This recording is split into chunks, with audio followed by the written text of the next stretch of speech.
때이고 상황이어서 그런지 시편 말씀들이 더 가슴에 와닿고 하나님께서 특별히 주시는 그런 음성들이 있는 것 같아서 너무 좋았던 것 같습니다. 그래서 시편 18편은 다 오늘 끝났는데 그 전체적으로 고난이라는 우리의 삶에 꼭 찾아오는 이런 힘들고 어려운 시간들, 그 시간에 담겨 있는 하나님의 뜻이 뭘까? 그리고 그 고난들을 통해서 우리가 얻어야 되고 맺어야 될 열매는 무엇일까? 그 고난 앞에 우리가 하나님의 백성으로 어떤 자세와 태도로 그 고난을 감당해야 되는 것일까? 뭐 이런 내용들을 그냥 간단하게 좀 살펴보고 같이 기도하는 시간을 갖도록 하겠습니다. 자, 유인물 있으니까 다 보시고요. 네, 보시면서 같이 하시죠. 첫 번째, 하나님께서 우리에게 고난을 주시는 목적. 우리를 하나님이 사랑하시는데, 그런데 하나님께서 우리의 삶에 자주 이렇게 고난을, 역경을 허락하시는데 그 목적이 과연 무엇일까? 시편 18편을 쭉 읽고 묵상하면서 확실하게 하나님께서 이 답을 주신 것 같아요. 그건 바로 하나님이 나의 하나님 되신다는 사실을 온전히 깨닫게 하시기 위함이라는 사실입니다. 정말 그게 고난을 우리에게 허락하신 하나님의 뜻인 줄로 믿습니다. 내가 너 하나님이야. 내가 너의 하나님이야. 인생은 이 문제만 해결되면 되거든요. 하나님이 나의 하나님이시라는 이런 확신이 우리 안에 있으면요. 고난의 때이든지 평안의 때이든지 우리의 삶에 큰 영향을 미치지 못합니다. 저와 여러분들이 고난 가운데서도 요동하지 않는 평안한 인생이 될 수 있기를, 하나님 안에서 그런 인생이 될 수 있기를 주님의 이름으로 축원합니다. 근데 그 관건이 뭐냐면 하나님이 나의 하나님이라고 고백할 수 있으면 그럴 수 있습니다. 거친 풍랑 가운데서도 우리가 깊은 바다의 고요함과 평안함을 누릴 수 있는 것이죠. 그래서 제가 그 18편 첫날 묵상할 때 그 말씀을 드렸던 것 같은데 18편이 참 좋은 내용들이 많은데 그 좋은 고백들 앞에 고난 가운데 나를 도와주신 하나님에 대해서 비유, 은유로 많이 표현하는데 뭐 산성, 반석, 요새 뭐 이런 피난처 이런 얘기들을 많이 하는데 그 앞에 다 소유격이 있어요. 그게 뭐냐면 나의 산성, 나의 요새, 나의 피난처. 이 고백을 할 수 있어야 되는 거예요. 하나님은 크신 하나님이 아니라 나를 위해 그분은 크신 하나님. 이게 그 하나님이 나의 하나님이 될 때 그때 그 하나님의 크심이 나를 안전하게 지킬 수 있는 근거가 되고 그 하나님 때문에 우리가 더 고난 가운데도 평안을 잃지 않는 그 고난을 또 믿음으로 이겨낼 수 있는 그런 사람이 될 수 있을 줄로 믿습니다.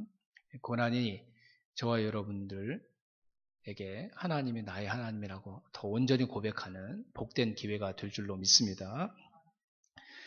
그래서 여러분 고난을 가장 바르게 또 잘 이겨내고 감당한 사람이 그 고난을 다 마치고 나서 할 수 있는 고백이 있어요. 그 고백. 와, 고난이 끝났다. 이거 아니에요. 고난은 지나가는 게 목적이 아닙니다. 그 고난을 통해 정말 하나님과 내가 더 가까워지고 하나님이 나의 하나님이 되는 것. 이게 고난을 우리에게 허락하신 하나님의 목적이니까 그 하나님을 향한 우리의 믿음의 고백들이 있을 때 그 고난이 온전히 끝났다 이렇게 얘기할 수 있는 것이죠. 아휴 끝났다 빨리 지나가서 좋다. 의미가 없습니다. 여러분 그 고난은. 자 그러면 고난을 이 하나님의 선한 목적대로 잘 감당하고 잘 이겨낸 사람이 마지막에 할 수 있는 고백이 뭘까요? 그게 1절의 고백입니다. 1절 다시 한번 보겠습니다. 시작. 나의 힘이신 주님 내가 주님을 사랑합니다. 네. 고난을 나에게 허락하신 주님인데 하나님이신데 그 하나님을 더 사랑한다고 고백할 수 있게 되는 것. 왜요? 고난 때문에 하나님과 더 가까워졌거든요. 고난 때문에 하나님이 누구신지 더 온전히 알게 되었고 그 하나님이 나를 정말 사랑하시는 분이구나 라는 것을 알게 된 거예요. 그 하나님이 우리의 하나님이 아니라 나의 하나님이라고 고백할 수 있으니까. 그래서 고난 끝에 그 고난을 믿음으로 하나님의 선한 뜻과 목적대로 잘 이겨낸 사람은 하나님은 나의 하나님이십니다. 하나님을 내가 사랑합니다. 이 고백을 할 수 있게 될 줄로 믿습니다. 저와 여러분들이 이후로 만나는 우리 인생의 모든 크고 작은 고난 끝에 그 고난을 우리가 선한 믿음의 뜻대로 잘 이겨내서 하나님을 더 사랑한다고 고백하는, 내가 하나님을 사랑한다고 고백하는 아름다운 열매들이 맺혀지기를 주님의 이름으로 축원합니다. 아멘. 그리고 31절의 고백도 할 수 있어야 돼요. 31절. 같이 한번 읽어볼까요? 시작. 주님 밖에 그 어느 누가 하나님이며 우리 하나님 밖에 그 어느 누가 구원의 반석인가. 예, 고난을 통해 이제 우리가 분명히 알아야 될 것을 깨닫는 거예요. 우리가 알아야 될 것의 가장 핵심이 뭘까요? 하나님은 하나님이시다. 진짜 신은 우리 하나님 한 분밖에 없으시다. 나의 구원의 반석은 나의 하나님. 나를 고난 중에 지키시고 보호하시고 그 고난으로부터 구원해 내신 나의 하나님 그 한 분밖에 없다. 이 고백을 하는 것. 그러면 그 고난은 아무리 크고 깊은 고난일지라도 가장 선한 목적을 저와 여러분 안에서 이루어낸 것이죠. 저와 여러분들이 모든 고난 끝에 역시 하나님은 하나님이시다. 우리 하나님이 진짜 하나님이시네. 내가 의지할 나의 구원의 반석은 나의 하나님 한 분밖에 없으시네. 이 고백을 하게 되는 은혜가 있기를 주님의 이름으로 축원합니다. 네. 자, 정말 그랬으면 좋겠어요. 어떤 고난을 우리가 경험하고 겪더라도 꼭 이 고백, 하나님을 사랑합니다. 하나님이 진짜 하나님이십니다. 이 고백을 하는 저와 여러분의 인생이 되면 좋겠는데, 하나님이 그런 고백을 할 수 있도록 고난을 만난 우리의 인생이 그 고난을 잘 견디고 이겨서 그 고백을 할 수 있는 데까지 저와 여러분에게 신실한 은혜를 베풀어 주시는 살아계신 하나님이 되실 줄로 믿습니다. 그렇게 하나님께서 우리 인생들에게 그 고난의 선한 목적들을 잘 받아들여서 나중에 이 아름다운 고백을 하는 사람으로까지 우리를 인도하시기 위해 고난 중에 우리에게 행하시는 일들이 뭘까? 그게 이제 두 번째 주제인데요. 자, 먼저 30절 말씀 한번 보겠습니다. 30절. 같이 읽어보겠습니다. 시작. 하나님께서 하시는 일은 흠도 없다. 주님께서 하시는 말씀은 티도 없다. 주님께로 피하여 오는 사람에게 방패가 되어 주신다. 아멘.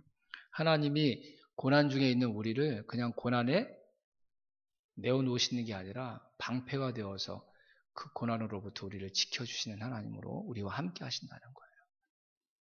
근데 그 방패가 하나님의 말씀이 순전하고 완전한 것처럼 완전한 방패라는 사실을 우리가 고난 가운데 알게 되는 거예요.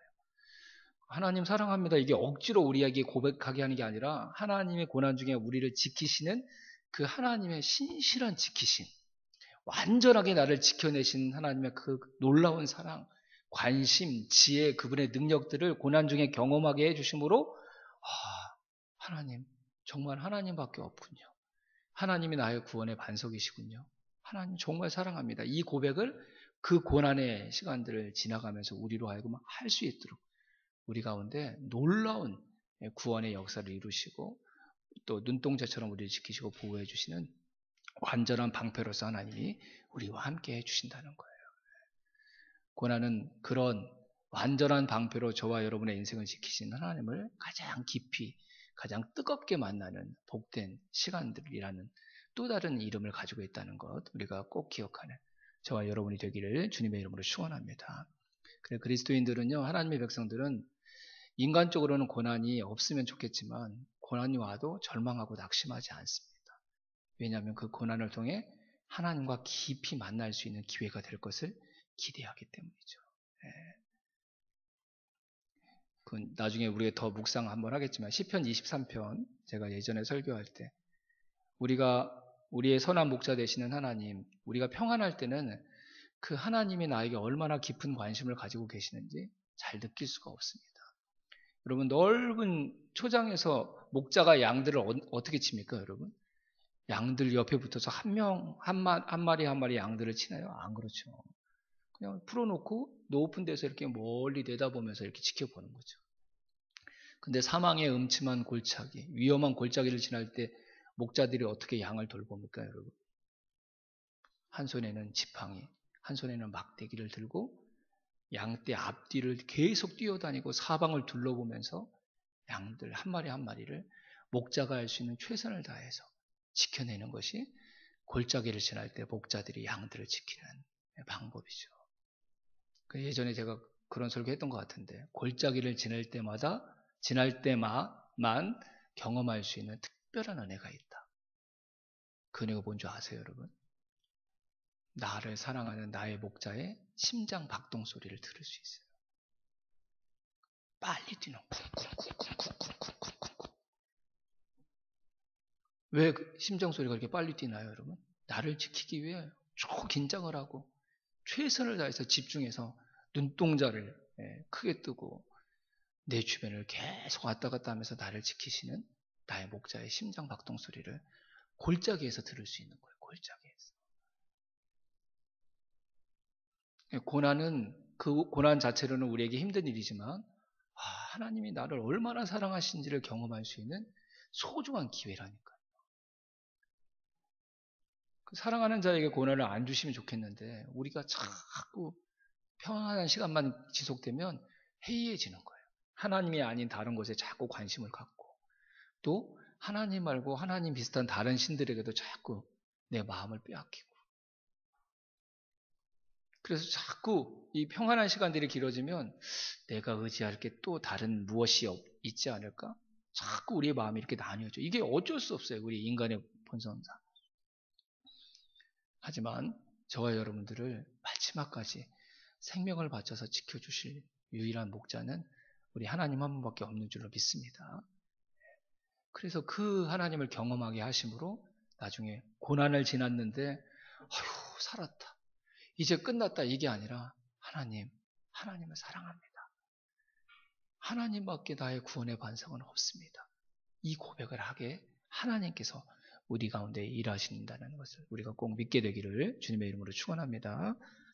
자, 그 다음에 두 번째, 오늘 제가 새벽에도 말씀드렸는데 하나님이 고난 가운데서 우리를 그냥 지켜내시고 보호하시는 것으로 고난의 시간들을 보내시는 게 아니라 뭐 하신다고 그랬죠, 여러분? 그 고난을 통해 우리를 큰 용사로 세우시고 왕으로 세우신다고 그랬어요. 위험이 있으면 하나님께 피해가지고 그냥 도망치고 피하는 사람이 아니라 우리에게 힘도 주시고 싸울 방법도 가르쳐 주셔서 어떻게 하신다고 그랬죠? 적군들을 뒤쫓기도 하고 높은 성벽을 뛰어넘기도 하고 이런 강한 사람으로 그 고난의 시간을 통해 우리를 더 연단시키시고 더 성숙하고 큰 사람으로 큰 용사로 세우시는 기회로 하나님께서 삼으신다는 거예요. 하나님이 그렇게 하실 줄로 믿습니다. 애들도 한번 아프고 나면 한번 쑥 크지 않나요? 이렇게 그러는 것 같아요. 이렇게. 마음은 잘 모르겠는데 몸은 그렇게 한번 쑥 크는 것 같고 면역력도 좀 생기는 것 같고 그러는 것 같아요. 고난에는 그런 의미가 있습니다. 그 고난을 처음에는 우리를 보호하심으로 시작하지만 나중에는 우리를 지도하시고 가르치시고 힘도 주시고 지혜도 주셔서 하나님께서 대적들과 맞서 싸울 수 있는 악과 맞서 싸울 수 있는 용사로 우리를 키워내시는 그런 훈련의 기간 우리를 한번 더 성숙시키시는 그러한 시간으로 하나님께서 고난의 때를 사용하신다는 것이죠. 근데 이 일도 하나님께서 얼마나 멋지게 하시냐면요. 오늘 읽었던 본문에 있는 것처럼 한번 볼까요? 35절. 같이 한번 읽어보겠습니다. 오늘 새벽에 봤던 본문인데요. 시작. 주님께서는 나를 지키는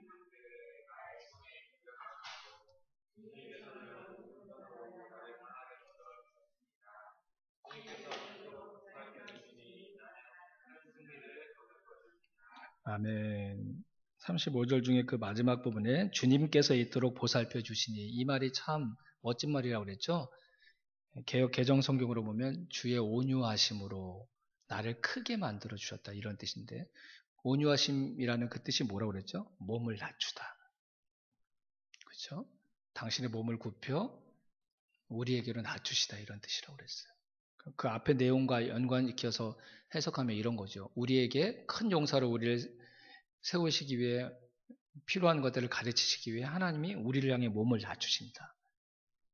우리에게로 더 몸을 낮추셔서 우리를 그렇게 성실하고 신실하게 지도하셔서 우리를 용사로 세워주신다라는 그런 의미라고 말씀을 드렸습니다. 하나님이 그냥 네가 알아서 용사가 돼 이게 아니라 하나님의 몸을 낮춰가면서 우리 가까이 찾아오셔서 우리에게 자세히 설명도 해주시고 힘도 주시고 그 무거운 활도 당길 수 있도록 방패도 들 수 있도록 하나님께서 우리를 만들어 가신다는 거예요. 직접. 크신 하나님이 몸을 낮추셔서 저와 여러분에게 고난을 이겨내는 자로, 또 고난을 피하는 자가 아니라 고난과 맞서 싸울 수 있는, 악과 맞서 싸울 수 있는 자로 우리를 그렇게 일으켜 세우신다는 것이죠. 고난의 때에 그런 하나님의 은혜를 경험하는 거예요.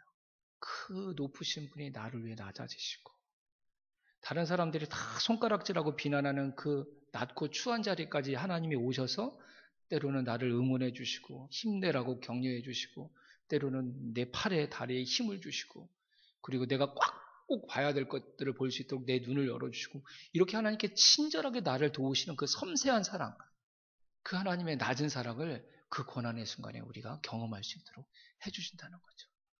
그래서 그 고난의 끝에 무슨 고백을 할 수 있게 해주신다고요? 끝났다. 이게 아니라 하나님 사랑합니다. 하나님이 진짜 하나님이십니다. 하나님 외에 다른 구원의 반석은 없습니다. 하나님께서 이 고백을 하게 하신다는 것이죠. 우리가 고난의 때에 꼭 이 하나님을 다 온전히 만나게 되기를 주님의 이름으로 축원합니다.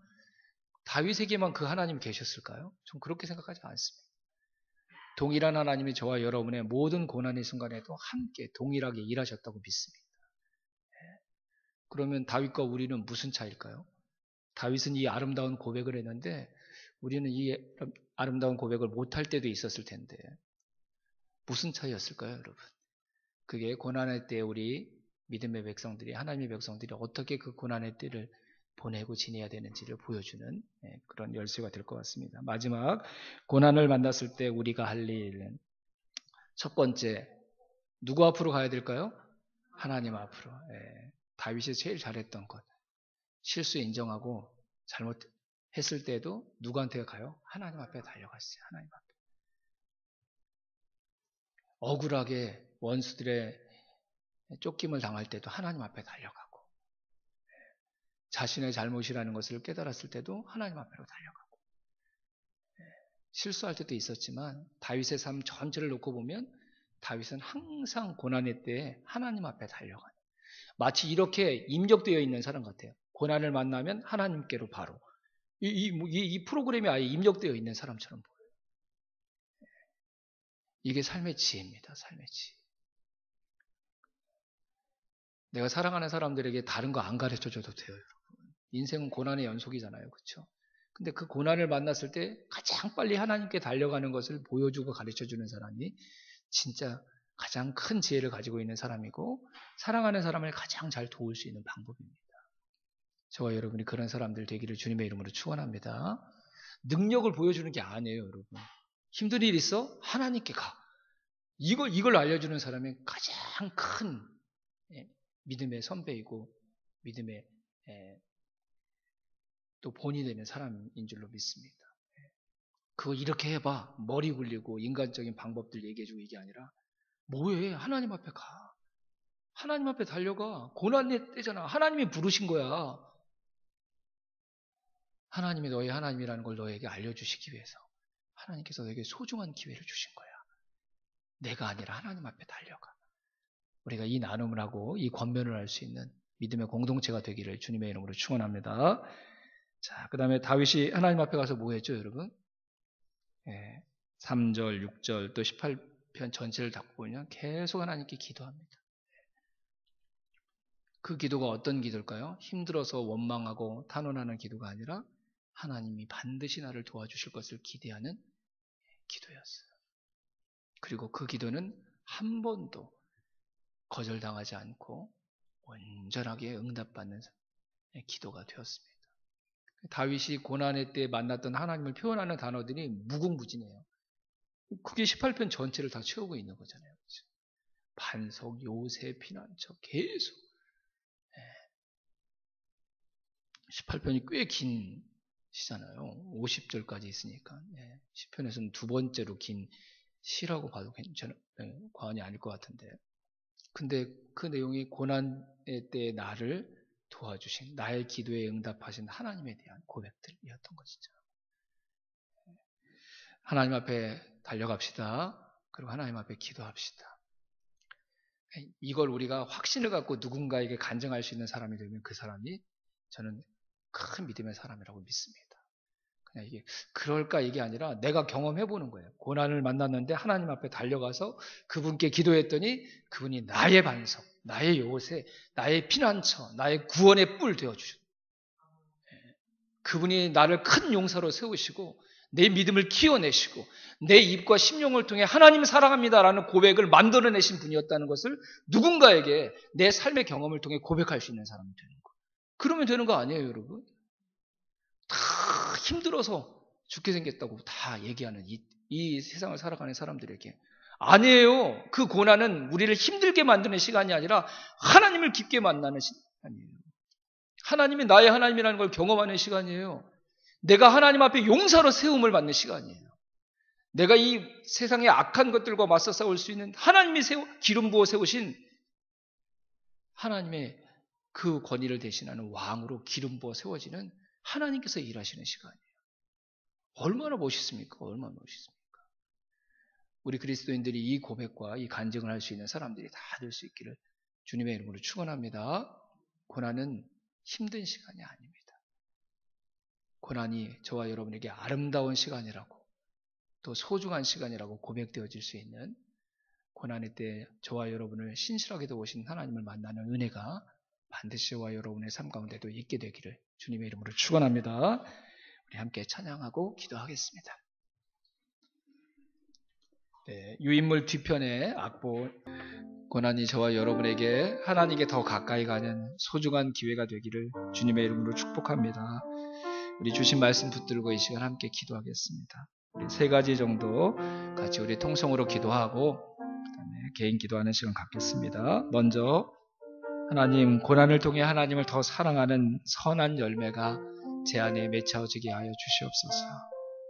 작은 고난과 큰 고난 상관없이 고난의 때를 믿음으로 잘 이겨내어서 그 고난의 끝에 하나님을 사랑합니다. 하나님이 나의 하나님이십니다. 하나님밖에 나의 구원의 반석은 없습니다. 다윗의 이 고백을 동일하게 할 수 있는 제 삶이 되게 해주시옵소서. 고난의 때에 더 깊은 믿음으로 제 믿음이 단련되는 기회가 되게 해주시옵소서. 어떤 고난도 두려워하지 않는 심령을 허락해 주시옵소서. 주신 말씀 붙들고 우리 주여 한번 부르고 함께 기도하겠습니다. 주여